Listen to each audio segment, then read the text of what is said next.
You're listening to Inside Real Estate with Irv Tremblay on Newstalk 980. Here we go.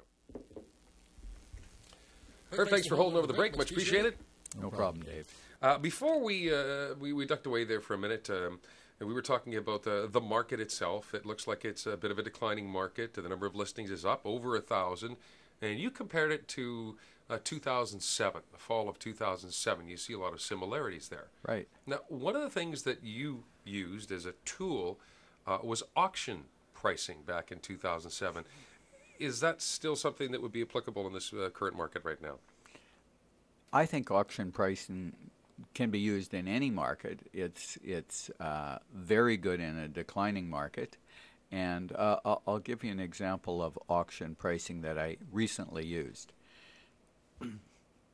And here's auction pricing. Auction pricing is pricing your home at a price that you won't accept. Okay.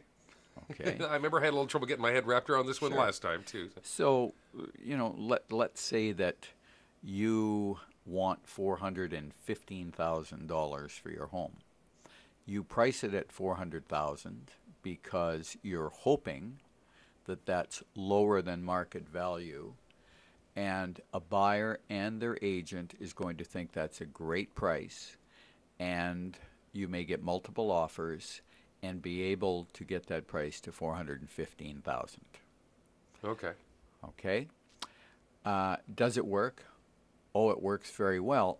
You must have an experienced agent that is strong enough to handle those offers, hold them off, play the agents against each other and their clients to get that kind of price for their seller. So if you want to do this, you want to make sure that you're hiring an agent that can prove to you they have experience in auction pricing, and it works extremely well. And I'll give you a great example. I listed a property that was a for sale by owner. The people had to move. Bad foundation. So first off, they're selling on their own, and they have a foundation, a major issue, that is not going to pass inspection, and so that's a difficult sale.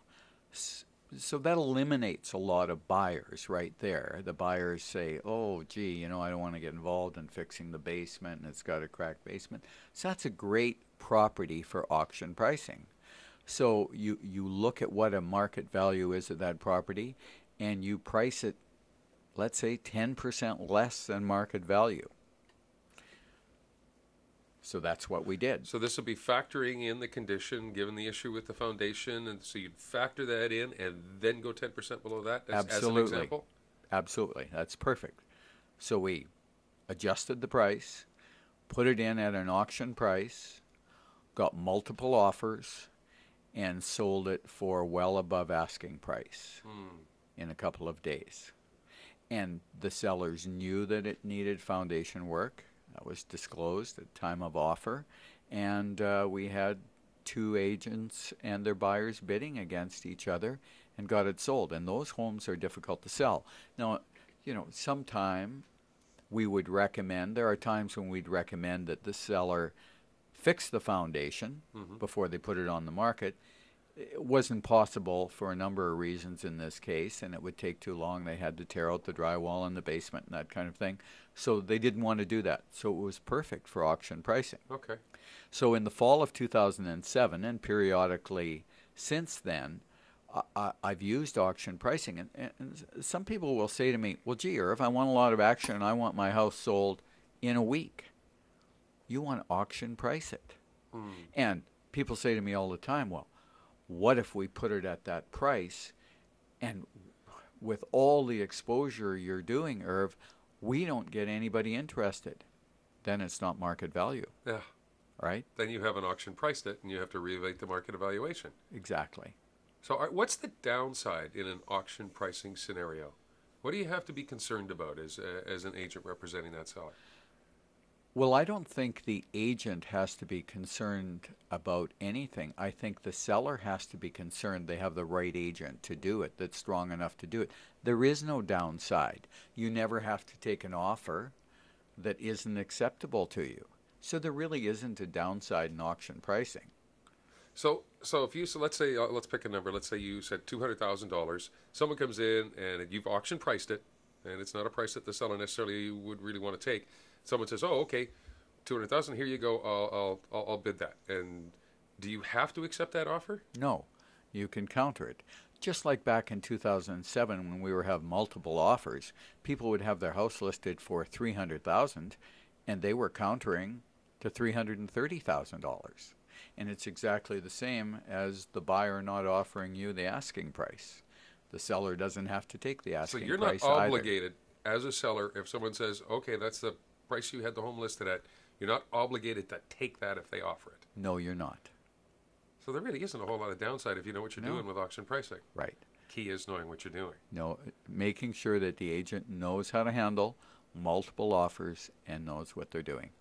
Now that was a for sale by owner case again? Sure. Now you do a lot of work with for sale by owners. Well, I mean, you have historically. We listed another for sale by owner that got advice on selling their property from an ex-agent. And the ex-agent, and that's why they're an ex-agent. People aren't ex-agents because they made too much money and they were really successful. Right. So they're an ex-agent, they're out of the business usually because they're not successful, but they still like to hang around the fringe of the industry and say, "I used to be an agent and give free advice." So they gave advice to these clients to sell on their own. Well, that's why they're an ex-agent. They really don't understand real estate. Or they tell them to hire an agent because you're going to get more money that way. Yeah. So anyhow, they gave them advice how to price and that kind of thing. And they put their house on the market, no success. I went and spoke to them and said, "Here's what I can do for you. I will sell your property." And they had to sell.